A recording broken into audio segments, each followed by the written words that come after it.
Well, the translators are gone, and the live stream is waning, which means that if we just listen to my colleague Matthias, the best thing in the world would be to leave it to you, the people.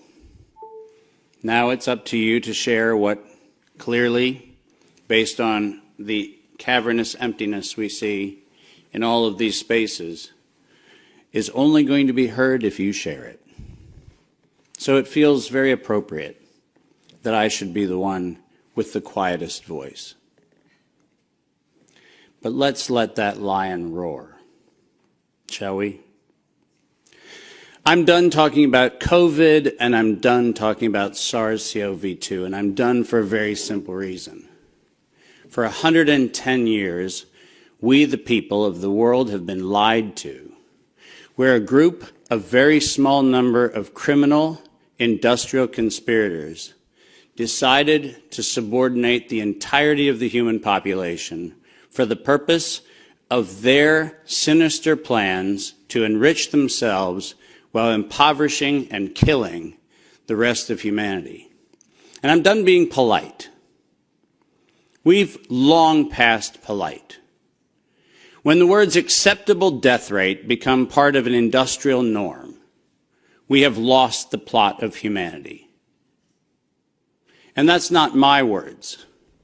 Those were the words of the World Health Organization and of Pfizer and of Moderna when they were given the authorization to begin the process of killing human beings in the interest of advancing their goals. Next slide. And I'm also not going to sugarcoat this. This is a criminal cartel.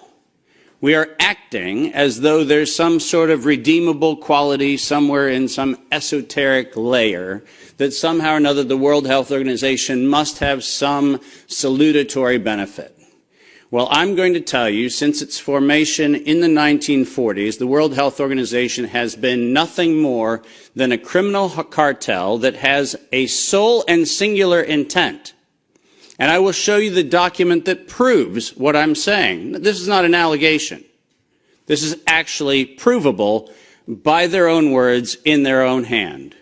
And they use a four-step process to execute every one of their nefarious plans.